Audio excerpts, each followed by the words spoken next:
NASA claims that during the Nixon administration, between the years 1969 and 1972, 12 astronauts walked on the surface of the moon and returned safely to Earth. This event was even commemorated on 2 United States coins, the Susan B. Anthony dollar, which was minted from 1979 to 1981, and then again in 1999, and the Eisenhower dollar, which was minted from 1971 to 1978. The reverse sides of both of these coins were based on the Apollo 11 insignia, and show an eagle landing on the moon with the Earth in the background. Okay, engine stop. We copy you down, Eagle. Listen, Tranquility Base here. The Eagle has landed. Roger, Tranquility. We copy you on the ground. You got a bunch of guys about to turn blue. We're breathing again. Thanks a lot. The belief that men actually walked on the moon is shared by the vast majority of the world's population. There are no high-profile scientists, astronauts, or officials that have openly expressed any doubt as to the reality of this alleged accomplishment. The only exception to this is former United States President William Jefferson Clinton. In his autobiography, My Life, published in 2004, he states on page 156, "Just a month before, Apollo 11 astronauts Buzz Aldrin and Neil Armstrong had left their colleague Michael Collins aboard Spaceship Columbia and walked on the moon, beating by 5 months President Kennedy's goal of putting a man on the moon before the decade was out. The old carpenter asked me if I really believed it had happened. I said sure, I saw it on television. He disagreed. He said that he didn't believe it for a minute, that them television fellers could make things look real that weren't. Back then I thought he was a crank. During my 8 years in Washington, I saw some things on TV that made me wonder if he wasn't ahead of his time." To simplify, what Clinton says is that a gentleman expressed doubt in the Apollo claims, and he wonders whether that gentleman was correct. Now, exactly what is a former 2-term United States president doing, wondering about the authenticity of the greatest technological achievement in the history of mankind? An event that had marked the legacy of his own boyhood hero, JFK. We choose to go to the moon in this decade and do the other things, not because they are easy, but because they are hard. Obviously, he has some reason to believe that the moon landings were not authentic. If a former U.S. president is wondering about the authenticity of the claim, does it not make sense that you should wonder too? One can imagine why a former president would not want to come right out and blow the whistle by unequivocally stating his true beliefs. But he did, probably for the sake of his legacy, want to have it recorded that he did subtly flag the issue for those paying attention, and he flagged it by using the old carpenter acquaintance to get his point across. Regardless of precisely how much time Mr. Clinton actually spends wondering about this, a closer examination of the claim reveals that to have performed such a feat in 1969 completely contradicts the evidence and otherwise offends common sense.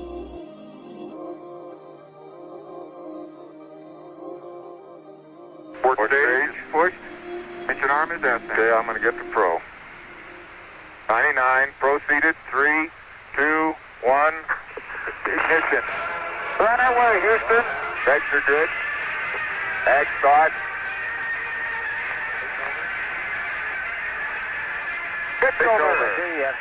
The last alleged mission to the moon was Apollo 17, which NASA says took place in December of 1972. Since then, absolutely no country claims to have sent astronauts or even animals more than 400 miles above the surface of the Earth. In recent years, Space Shuttle astronauts completed a trip wherein they attained a maximum altitude of 365 miles.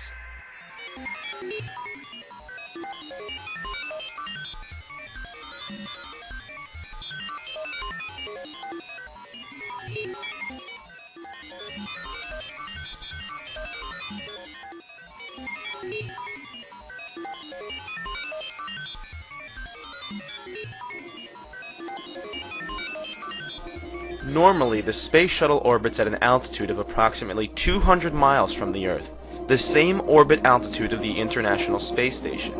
Now, you might be asking, why exactly is this maximum distance from Earth relevant to our discussion? Well, let's put it this way. The Moon is 240,000 miles away from the Earth. The diameter of the Earth is 8,000 miles. This puts the moon at about 30 Earth diameters away. In relation to the Space Shuttle's orbit on this scale, it has never traveled more than 1/2 of 1 inch away from the Earth's surface.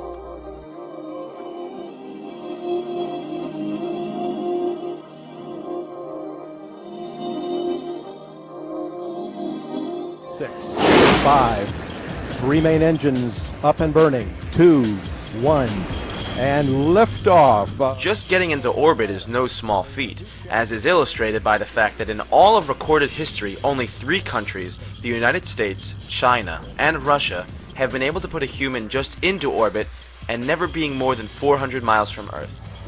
The explanation for this has always been that, except for these 3 countries, every other country in the world has been too cheap and lazy to venture into just Earth orbit. In reality, the reason has to do with the difficulty in accomplishing this. This most of all drives home the point that NASA's claim of sending men on a 240,000-mile trip in 1969, some 600 times further than they can send men today, is just not plausible. One reason the Space Shuttle has not been sent beyond 400 miles into space has to do with the Earth's magnetism. The core of the Earth is molten iron. As it slowly swirls around, it generates a powerful magnetic field surrounding the Earth. These fields cause the formation of 2 radiation belts around the Earth, called the Van Allen radiation belts. They are made of charged particles and are named after James Van Allen, who was in charge of the Geiger counters installed on the Explorer 1 satellite, which discovered the belts in 1958.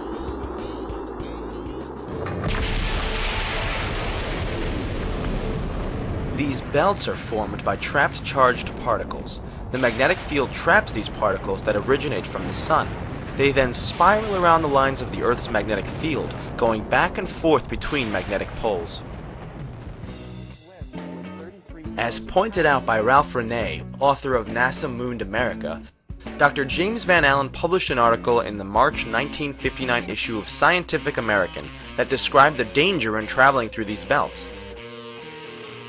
In this article, entitled Radiation Belts Around the Earth, on page 47 of this issue, Van Allen states, "Our measurements show that the maximum radiation level as of 1958 is equivalent to between 10 and 100 Roentgens per hour, depending on the still undetermined proportion of protons to electrons.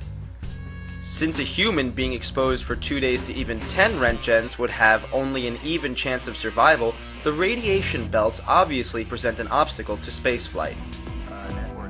If anyone ever really does go through these belts, it will become apparent just how lethal they really are to humans." Other than the alleged Apollo trips, all other manned spacecraft have stayed below the belts. These belts do not officially begin until an altitude of 1,000 miles is reached. But when one Space Shuttle crew was brave enough to go nearly 400 miles above the Earth, they started to experience some unusual effects. They reported seeing shooting stars, which were a result of the radiation hitting the retinas of their eyes. And if I'd have landed 20 feet behind where I landed, we'd have landed right smack in that crater. When interviewed, Alan Bean of Apollo 12 initially stated that he had not gone through the belts and did not observe any effects caused by them. Any ill effects from the Van Allen radiation belts? No, now I'm not sure we went far enough out to encounter the Van Allen radiation belt. Maybe we did. When it was pointed out that the flight pattern took him through the belts, he changed his story. The belts are 1,000 miles to 25,000 miles above the Earth. Then we went right out through them. No effects on your cells? We didn't even know it. I don't think anybody, well, maybe somebody said you went through the radiation belt, but we didn't feel it inside, and we didn't get any, added radiation. The Space Shuttle went to 365 miles a few years ago. Because I worked in news. I saw CNN. They said that the radiation belts surrounding Earth are more dangerous than previously believed because the astronauts saw shooting stars with their eyes closed. Just when they got within 600. Radiation belt. We saw shooting stars, but they're not shooting stars from with your eyes closed, although they look like it. If you're out in space beyond the Van Allen belt, and probably within the Van Allen belt, and close your eyes and just pay attention. You don't notice it unless you pay attention. Then all of a sudden you'll see a little flash like a shooting star, except it's like that. There goes one this way. Then one just blossoms. And then not that fast. Maybe you wait 3 minutes or 2 minutes and one goes whoosh. And what's happening is cosmic rays are hitting the back of your eye and exciting those sensors in the back of your eye. So that's what you see. And they got high enough apparently to close it. My guess is in Earth orbit, if you closed your eyes and just paid attention, that you would see them. The first time they were seen was when they went to 365 miles. Yes. That's 650 miles below or away from the radiation. Yeah, see, it's below. My guess if they just did it tonight. But see, if you're just going to sleep or closing your eyes or it's dark, you don't notice them. But if you'll close your eyes and pay attention, which we had an experiment to do, by the way, then you see them whistling by. Not on our mission, by the way, they hadn't been discovered yet. I saw them one day on the moon. It wasn't dark, and it was kind of dark, and I saw this flash of light. And it looked like it was on the moon, but really it wasn't. It was a flash of light in my eye. Some scientists argue that the trip through the belts was so brief, that is only a few hours, that the radiation would not have had a negative effect on the astronauts. But the question remains, if these belts are not dangerous, why in the last 30 years has absolutely no country put even a monkey past these belts? The standard excuse is that no one has wanted to spend the money to do so. But to write off every advanced country in the world as too stingy and incompetent in over a third of a century to explore further than 400 miles from Earth really is a bit too much to fathom. It is more likely that we simply do not have the technology to go further at this time.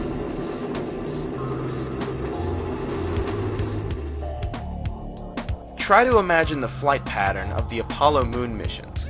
NASA says that 3 astronauts took off in a multi-stage rocket, and then 3 days later were in lunar orbit some 60 miles above the moon's surface, going about 4,000 miles per hour, or a little over Mach 6.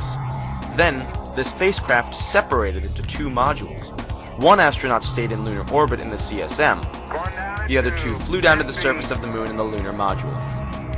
10 feet. Contact. Engine stop. Okay, Houston, the Challenger has landed. The first question that immediately comes to mind is how they were able to design a craft on Earth that would perform so well under quite different conditions on the moon, namely in a vacuum and in 1/6 gravity without killing anyone. The Lunar Landing Research Vehicle used to train the astronauts for a landing had a jet engine, which of course would never have worked out in the vacuum of space. NASA's answer to this is that the simulator provided 5/6 or 83% of the propulsion to simulate the amount of thrust that the rocket engine would need to lift the craft while flying down to the surface of the moon. This would be using 83% of Earth's propulsion requirements to adjust for an environment with only 17% of the Earth's gravity? Explanations such as this certainly drive home the point that no matter how convoluted, they will always have a rationalization for everything.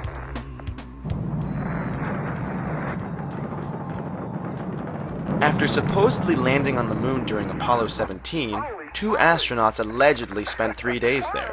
During this time, they were either in a small capsule, walking on the surface in their air-conditioned spacesuits, or riding around in the $60 million lunar rover. The lunar surface temperature in the sun should be around 135 degrees today. In the shade, the temperature would again be about minus 100 to minus 150 degrees Fahrenheit. That would be in the shadow of the lunar module. If the LEM didn't have climate control, and had air in it, would it be hot or cold without the climate control? If you just took a lunar module, and well, let's take the climate control and it fails. All right, what happens then? You've got air and setting there, it's 70 degrees. If the lunar module is setting in the sun, which it always is, then slowly but surely that temperature inside is going to go up to 250 degrees Fahrenheit. Now you ain't going to make it because you're going to cook long before that. What powered the air conditioning? What powered the air? Batteries you had a number of big batteries in the lunar module. They powered pumps, they powered the air conditioning, they powered the communication system, and that's the reason we were only able to stay on the moon 33 hours. Later on, we got a little better batteries, more batteries, and we could stay longer. Now let's examine some problems with the astronauts' time on the moon's surface. In the sunlit areas, the temperature on the surface of the moon is 250 degrees Fahrenheit. If the sunlight struck the astronauts' suits or the surface of the moon, they would heat up very quickly. Considering that they always landed on the daylight side of the moon, the energy from the sun would be radiated directly at them, and additionally, the heat would be collected and radiated by the moon itself. Put simply, the astronauts had no energy source that would have enabled them to reject the sun's intense heat. The moon has no atmosphere. It has a vacuum. Conduction and convection could not practically be used for cooling. The heat would have had to have been radiated away. I know, Bob. I know. They carried no energy source potent enough to re-radiate this heat away. What powered the air conditioning? What powered the air batteries? You had a number of big batteries in the lunar module. Alan Bean's explanation of using batteries is not convincing. Efforts to explain successful functioning of the spacesuits amount to elaborate double talk. Fantastic, sports fans. After allegedly spending 3 days on the surface, the two astronauts blasted off, went up 69 miles, somehow docked with the command module traveling at a speed of over 4,000 miles per hour, and then they all flew back to Earth for a round trip of 480,000 miles. Doesn't this seem a bit beyond 1969 technology?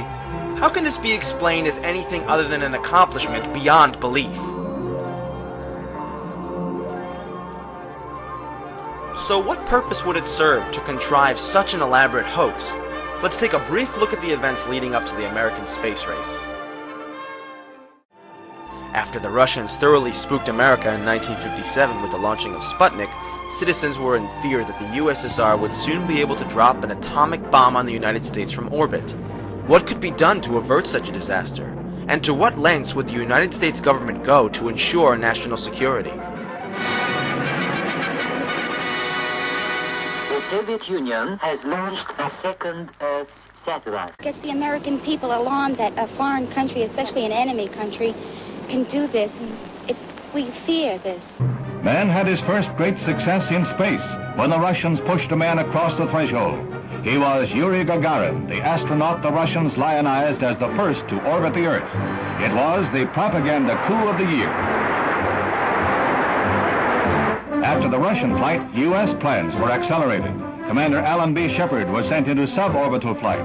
Unlike the Russian venture, this took place in the white-hot glare of worldwide publicity. The Mercury capsule is right on course as the commander took over the controls to become the first man to guide a spacecraft.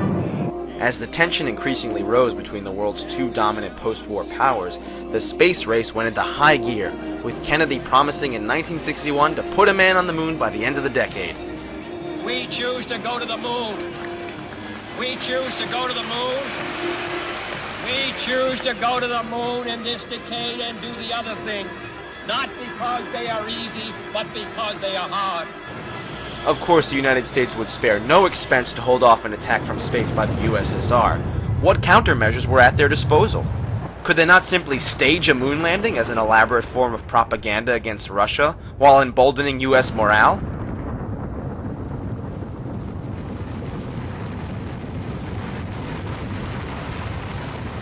High in the volcanic mountains of Arizona, a little piece of the moon was recreated on Earth.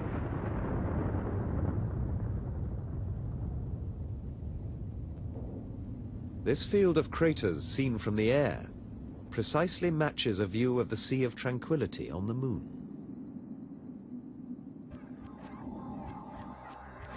It is common in the history of warfare to intimidate your foe by means of deception.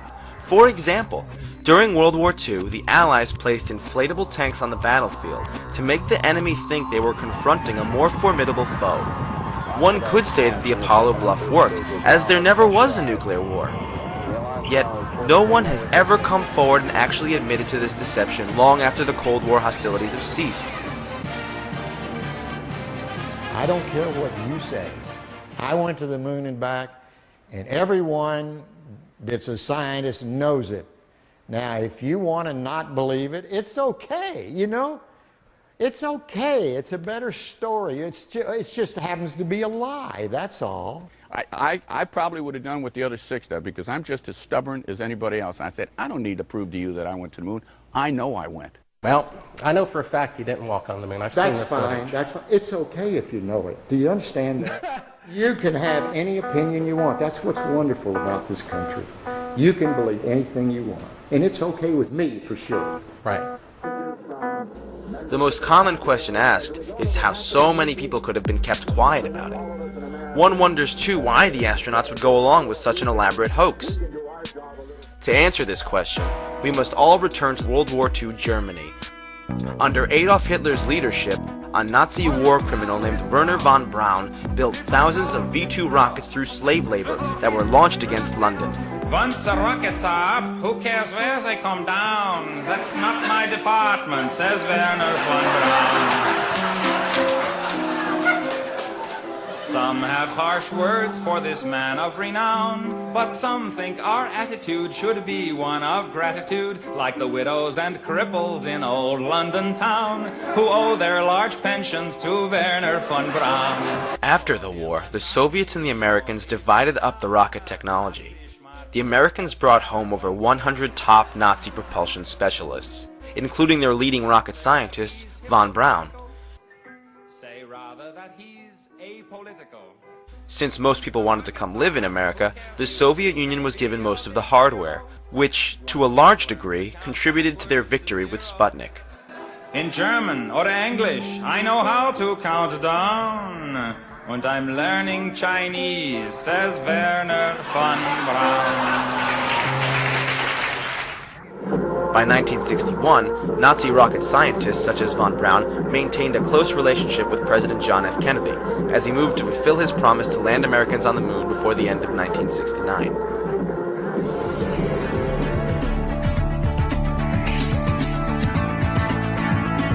Yet today, NASA says it will be 2018 before we go back to the moon, despite having supposedly been there over 35 years ago.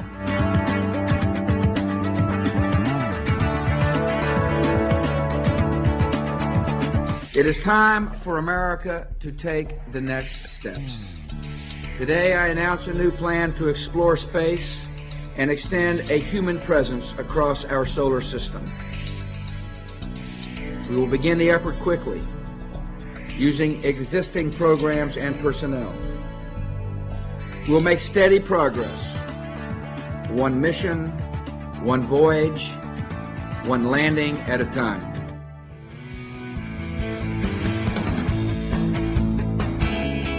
Our third goal is to return to the moon by 2020 as the launching point for missions beyond.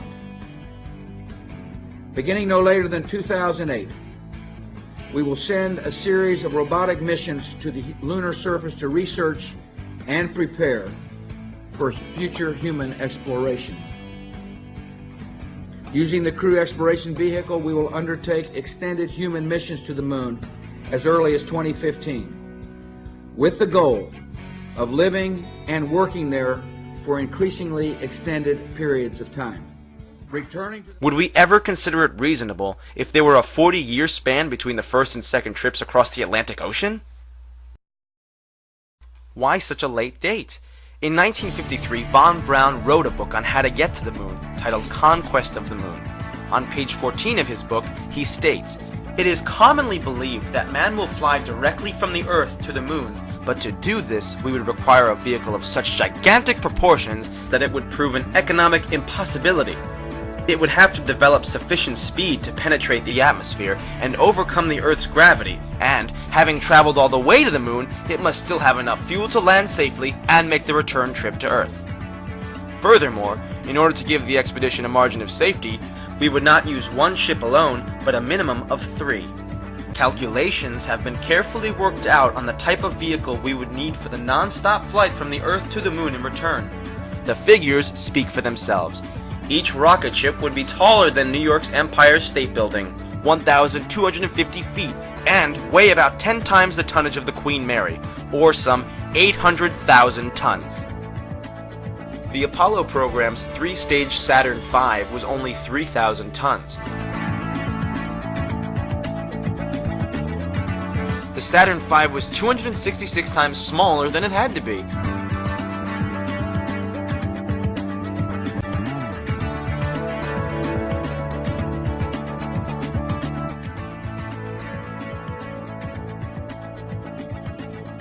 Von Braun was certain that the way to get to the moon would first require that a space station be built, with the rocket parts being ferried there for final construction.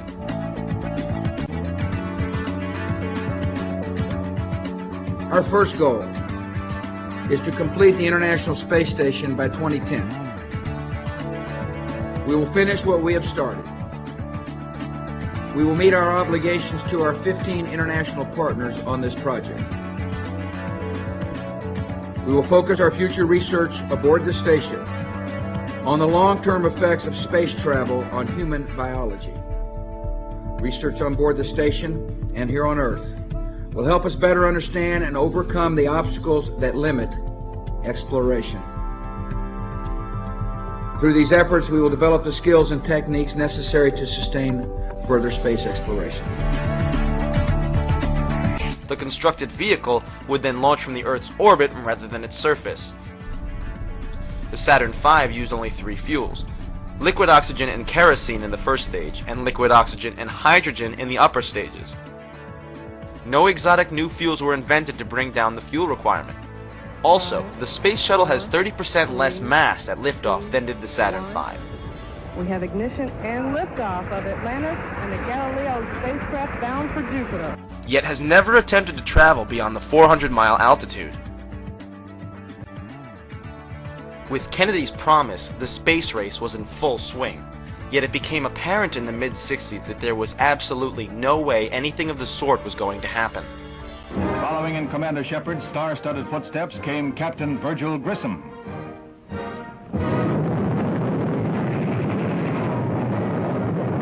Everything is A-OK until the heartbreaking finale. As the captain prepared to leave the capsule, explosive bolts on the escape hatch let go, and the Mercury is lost. However, the moon gets closer.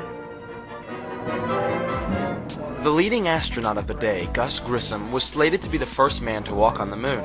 He was an outspoken man with the highest level of integrity. There was no way he would lie for anyone. He was also an outspoken critic of the dilapidated state of the moon program.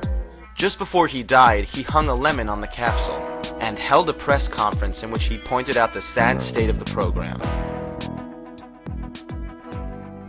On the morning he died, upon having difficulty communicating from the capsule, he angrily asked, "Hey, how are we going to get to the moon? We can't talk between 3 buildings." In 1967, during a plugs-out test in which no engines were even ignited, they had him in a sealed capsule and pressurized it with 100% pure oxygen. A fire erupted, and all 3 astronauts perished. After this grisly incident, no other astronaut dared to criticize the program, and after all these years of lying and making their livings off the fame, none chooses to wreck this acclaimed success for the others by telling the truth. There is strong reason to doubt the fire was accidental. Page 81 of the Apollo 1 Accident Investigation Report, issued by the U.S. Congress, reveals that prior to the fire, NASA, by their own admission, were very well aware of the respective fires at the Johnsville Navy Air Station and Brooks Air Force Base. The fires in question, as pointed out by author Ralph Renee, were a result of sparks and even static electricity igniting the pure oxygen environments. In spite of these past fatalities, NASA used a 100% oxygen atmosphere in the Apollo 1 spacecraft, arguing that they had done it previously on the Gemini program. Of course they had. However, Gemini had a cabin pressure of only 3 pounds per square inch, the pure oxygen equivalent to the 14.7 pounds of nitrogen and oxygen at sea level. All previous aviation flash fires had been only slightly higher than Gemini's cabin pressure. Apollo 1's cabin pressure was more than 5 times higher. NASA was aware of the dangers, but they went ahead and sealed 3 of their astronauts inside a highly volatile capsule that had already been packed full of combustible and highly toxic materials. most of which were untested and had not been given their seal of approval before they were installed. The technicians on Pad 34 needed at least 5 minutes to open the command capsule's door. The astronauts had a mere 15 seconds before the fire consumed their cabin. Fire! We have fire in cockpit! Additionally, in 1999, when Grissom's son, Scott, was granted access to his father's spacecraft, he uncovered evidence that a metal plate had been shoved behind the dashboard to deliberately trigger a spark.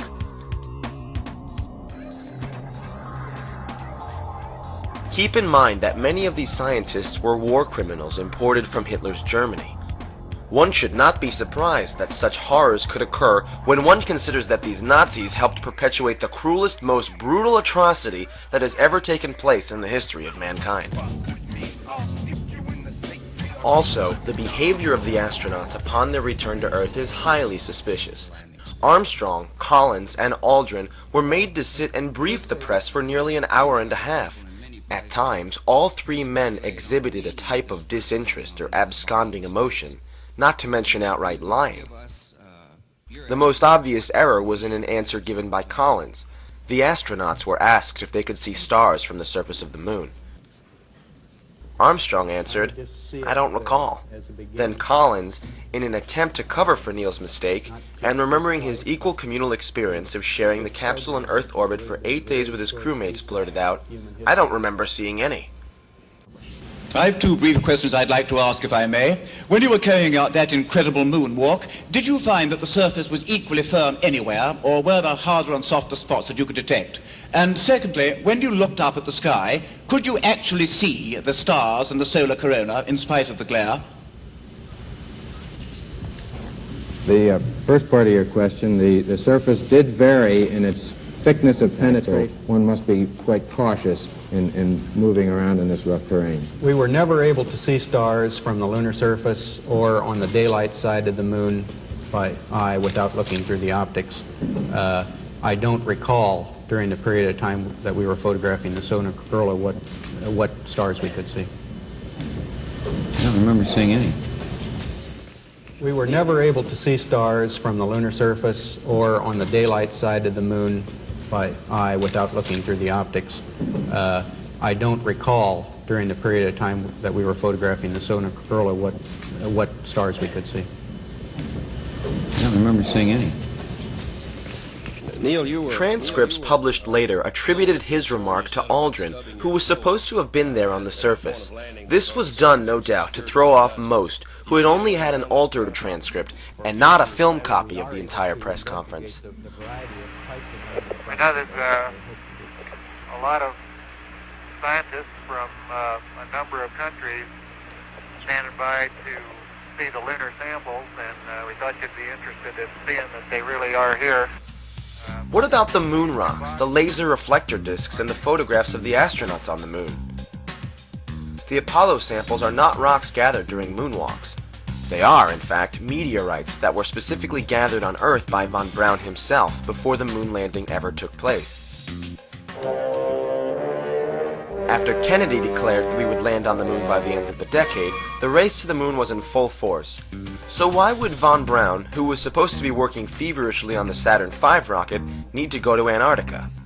In the May 1967 Popular Science article entitled A Spaceman's Look at Antarctica, page 114 to 116, von Braun states, "It may well be smart to test lunar vehicles or surface drills in Antarctica before taking them to the moon." This was never done. He did, however, meet up with the Penguins. In reality, the real reason for the trip was to gather meteorites that could be passed off as moon rocks.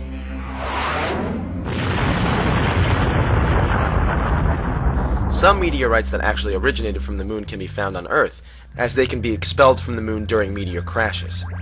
After von Braun found them, the outer surfaces were probably blasted with an abrasive in a ceramics lab to hide the fact that they had fallen through the Earth's atmosphere. After the conclusion of the Apollo missions, some Apollo astronauts made money by taking tourists down to Antarctica to gather meteorites. Due to the contrast with the landscape, meteorites are easier to spot there.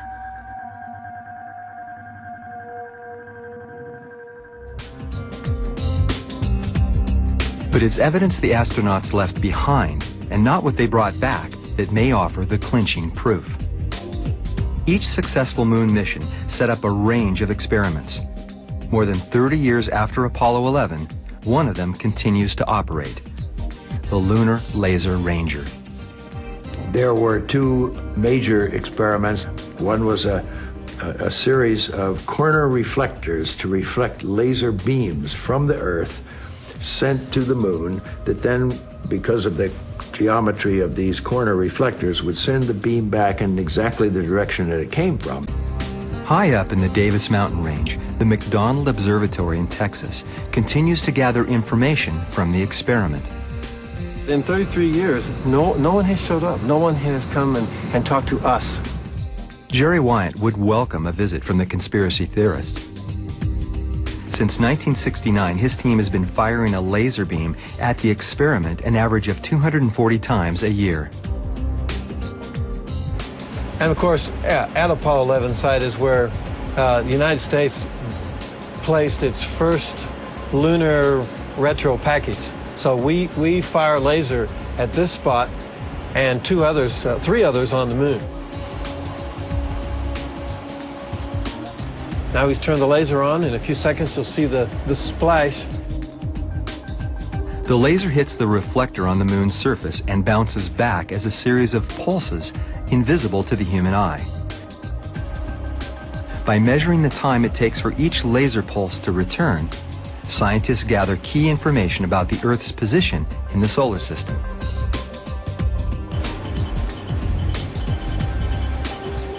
That's not light coming from the moon. The splash you see is light coming from the end of our own telescope. That's the first spot where a man walked on the moon. Our search for the truth has revealed the definitive answer. Maybe that's why conspiracy theorists have so little to say on this subject. The December 1966 issue of National Geographic explains why no such reflectors are needed to bounce signals off the moon. This is detailed in The Laser's Bright Magic by Thomas Malloy. On page 876, he states, 4 years ago, a ruby laser, considerably smaller than those now available, shot a series of pulses at the moon, 240,000 miles away. The beams illuminated a spot less than 2 miles in diameter, and were reflected back to Earth with enough strength to be measured by ultra-sensitive electronic equipment. It should also be noted that many types of signals can be bounced off the moon, even without such reflectors. In the 1950s, moon bounce was used to communicate around the curvature of the Earth. That is, if you were in the military and wanted to talk to someone in Hawaii from California, you would bounce your conversation off of the moon.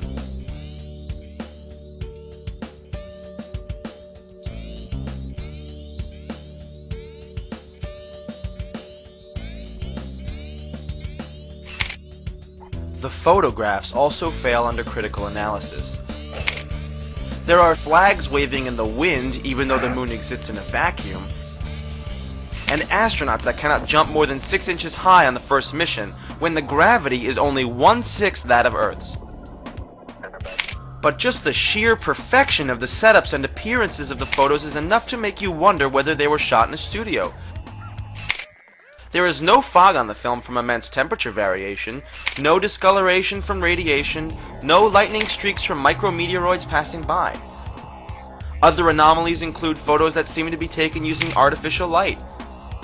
Apollo researcher David Percy traveled to Sweden to talk to Jan Lundberg, the man that managed the group in charge of supplying NASA with the advanced cameras used to take photographs on the moon.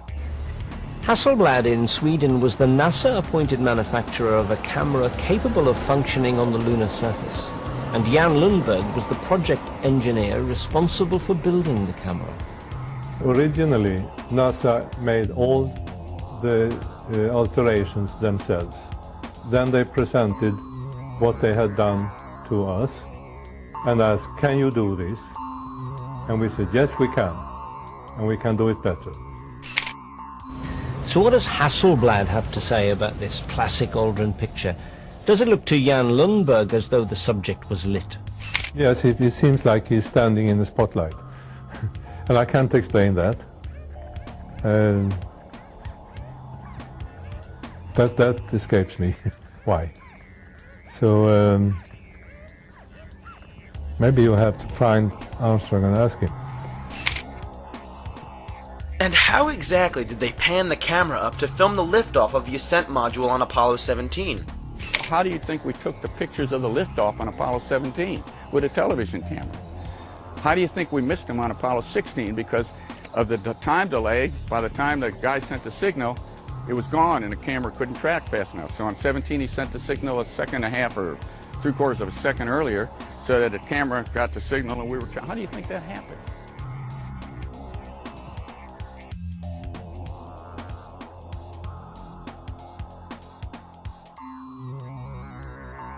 I've got a book telling me I didn't go to the moon, that thick, okay?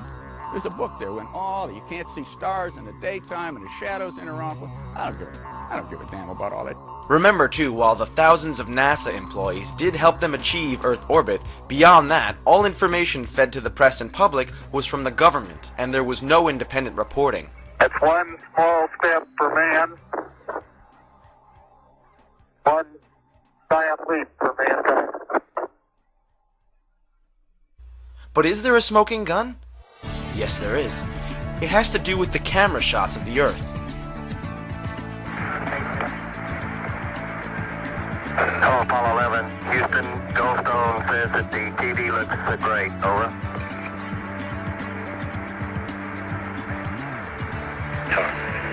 Okay, Roger, we're moving in. Hello, Apollo 11. Houston, did you copy? Over. Although it is likely that the astronauts were on the Saturn V rocket when it took off, it seems that they stayed in low Earth orbit for the duration of their missions. This provided them with the zero-gravity filming environment, which would be what one would expect on a trip to the moon. They may also have done dives in a KC-135 to get the zero-gravity shots.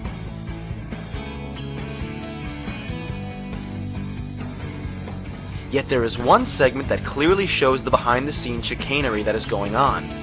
At one point, the crew says they are 130,000 miles out, or just halfway to the moon. Hi, Roger, Houston, Apollo 11. Calling in from about 130,000 miles out. And we'll zoom our camera in slowly. They say that they have the camera pointing toward the only window that is facing the Earth. Unfortunately, we only have one window that has a view of the Earth, and it's filled up with the TV camera, so your view now is probably better than ours is. Yet you see something come between the camera and the Earth. South America becomes invisible just off beyond the Terminator or inside the shadow. They are caught in a lie right there. Had the camera been in the window as they stated, then nothing should be coming between the camera and the Earth. We should not see any light in the upper left corner of the screen either. Of course, whenever the Earth was clearly seen vanishing behind the window, the view of the Earth was always from a cutaway shot, in which no astronauts were present. Well, that's about all is reasonable without getting hot and sweaty. All right, Roger, we copy.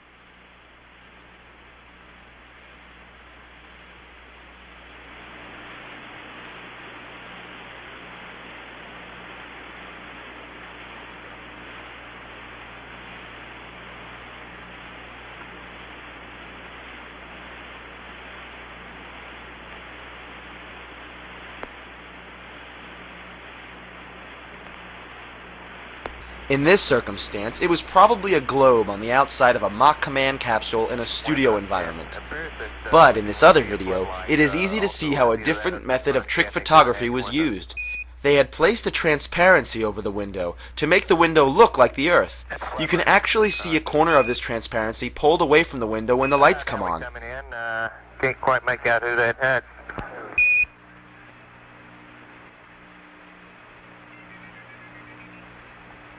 That's Big Mike Collins there. Well, you got a little bit of... Yeah, hello there, sports fans. You got a little bit of me, plus Neil's in the center couch, and Buzz is doing the camera work this time. Roger, it's a little dark now, 11. Maybe a bigger f-stop might help.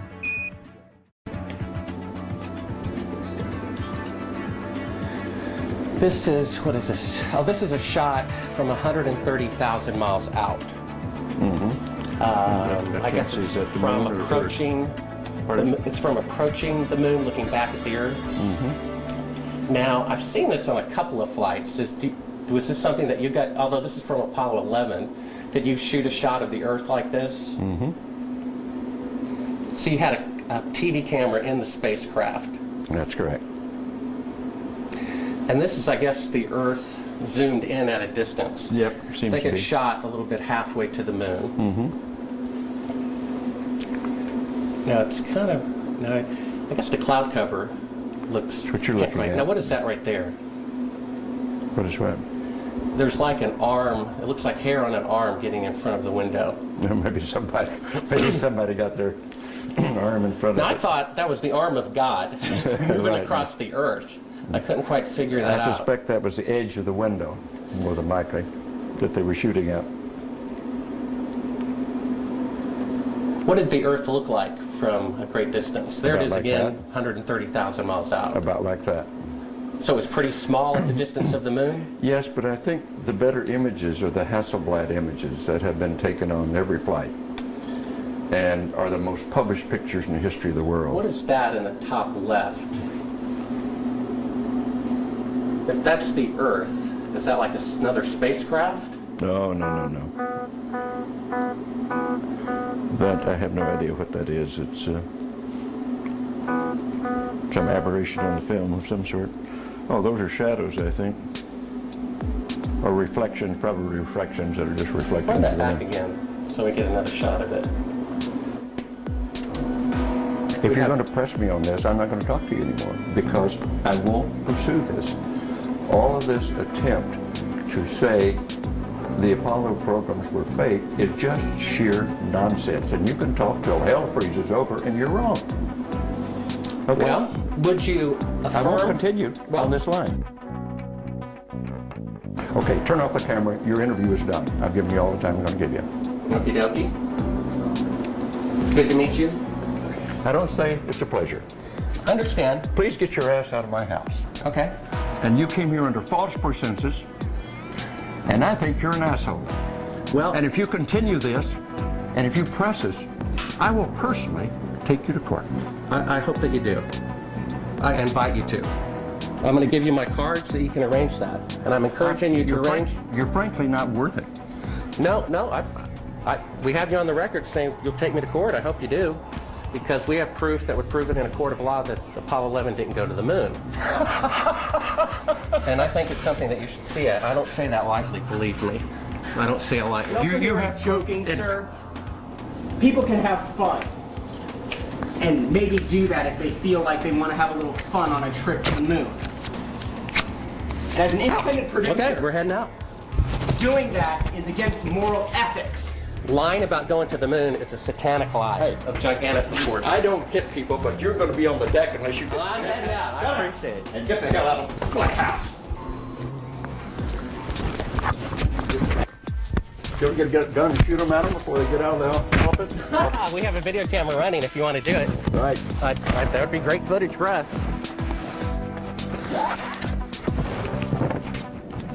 See you later. In court, I hope. Want to call the CIA? Have them whacked?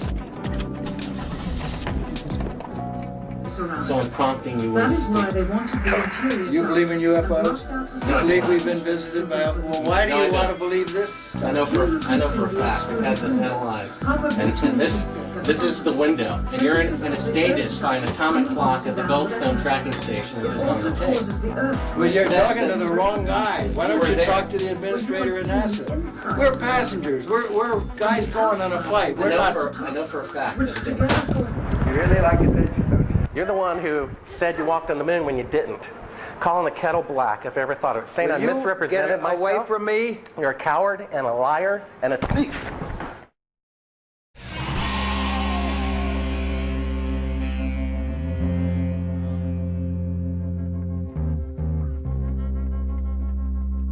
Buzz Aldrin's violent reaction is not surprising, considering the hundreds of thousands of dollars he has made by defrauding people, selling his personal memorabilia. According to the winter 2008 issue of Heritage magazine, in September of 2007, Aldrin sold the following items which he claimed were flown to the moon. A medallion for $15,535. A silver dollar for $31,070. A chart for $71,700. And a handwritten note for $179,250. Not all of the Apollo astronauts profiteer off this lie, but Aldrin is certainly the worst offender.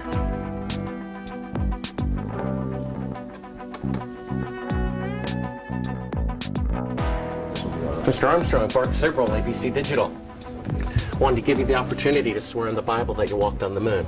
Will you put your left hand on the Bible and swear to God that you walked on the moon? Gentlemen. Mr. Sibrel. Yes? If you really walked on the moon, why would you not do that? So why don't you just put the end to the record in the argument and put your hand on the Bible, swear to God you walked on the moon. Mr. Sibrel, knowing you, that's probably a fake Bible. Really? Well, no, it's a real Bible. You have the opportunity to have $5,000. The meeting is not open. Well, you have $5,000 cash. You can give it to charity if you swear on the Bible that you walked on the moon. Please I have give the it to tape. charity. It'd be fine. Why don't you swear to? Why not? Why won't you do it? So why don't you put your hand on the Bible and swear to God that you walked on the moon? Mr. Sibrel has made a fool of himself in front of the world. Mr. Sibrel, you do not deserve answers. The difficulties one would encounter while trying to land a man on the moon and return safely to Earth are truly astounding. The moon has a harsh environment, with the surface temperature ranging from minus 170 degrees Fahrenheit in the shadows to 250 degrees Fahrenheit in the sunlight. It is also a vacuum. To think that men made it there and back a third of a century ago is quite a stretch. This should be apparent when one looks at how the Space Shuttle has fared going only 1/600th the distance that Apollo claims to have gone.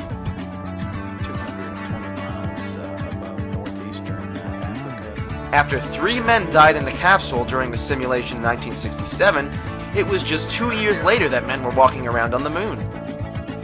This is less time than it took to launch the Space Shuttle again after its burn-up on re-entry in 2003.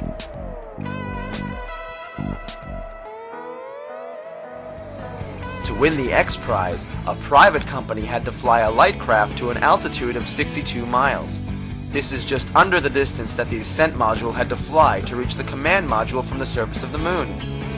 Yet the winner of the X Prize on Earth had to have their vehicle hauled up by another vehicle and then fire its engines to get to the 62-mile mark.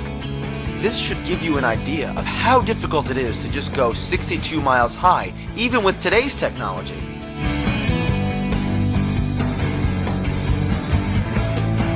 Then, add to the fact that the ascent module, with its very low mass fraction, would have had to accelerate to over Mach 6 to dock with the command module, and the fictional nature of the event becomes self-evident.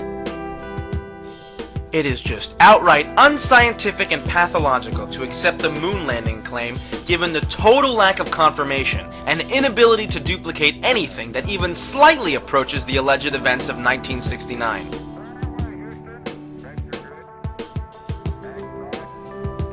Of course, by far the greatest mystery in all this is why the scientific community continues to fall for all this and accept it unquestioningly. Is science just another religion that has its sacred cows? If you want to stay in the club, must you defend the beloved cow, no matter how badly it stinks? Since nearly all of academia is dependent on funding from the federal government, any scientist brave enough to speak the truth would be committing career suicide. Scientists realize this, and therefore will not let their minds examine this objectively for even a moment. They all just prefer to run with the herd. As victims of cognitive dissonance, so-called scientists argue in support of the moon landings out of reflex. If one examines a timeline of aviation and space travel milestones, this contradiction of logic becomes apparent. Consider Kitty Hawk in 1903, Lindbergh crossing the Atlantic in 1927, Sputnik in 1957, through the Space Shuttle in the latter part of the 20th century. These were all within 400 miles of Earth, yet the alleged moon landings of the late 60s purportedly took astronauts 240,000 miles away from the Earth. The Apollo missions, therefore, stick out as a fantastic statistical anomaly, and without any other similar events to confirm or duplicate the hypothesized event, 1/3 of a century since, the scientific method requires that they be discarded. This being the case, no one that believes the moon landing claims should be allowed to call themselves a scientist. The Cold War provided the perfect motivation for the deception. Under the specter of a nuclear threat from the Soviets, and in the shadow of the Bay of Pigs invasion, it is easy to imagine those involved believing that it was their patriotic duty to help bluff the Soviets into thinking we had military superiority. It apparently worked. A nuclear war was never fought, so we are certainly in no position to second-guess the military strategy that the government employed. With the space race officially ending with this achievement, Nixon was quick to seize the spotlight by becoming the first U.S. president to visit Moscow. Cooperation for joint space missions quickly became the topic of discussion between the leaders, ushering in détente, an easing of tensions between the two superpowers. As you're probably well aware, we are still working on other programs, Skylab being the prime effort starting in the spring of next year. We're also working on the cooperative mission with the Russians, which will take place in 1975. And of course, we've got quite a few of the flight control team as well as other center elements involved in the work on the shuttle. So it's the start of a new era, I hope. It is easy to see why the government would want to perpetuate such a myth, even after the military objectives were achieved. The alleged accomplishment is a source of national pride, and no one wants to be the one to remove this source of pride. It would also not come as a surprise to find out that in upper levels of certain agencies, the moon landing hoax is actually somewhat of an inside joke, in that within these institutions, those that have attained a certain level are entrusted with this secret information.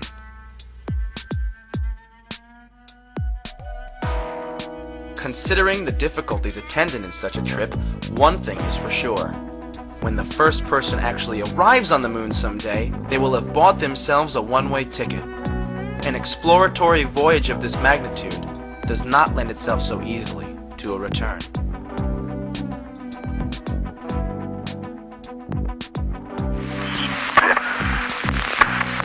Hey, how are we gonna get to the moon if we can't talk between three buildings?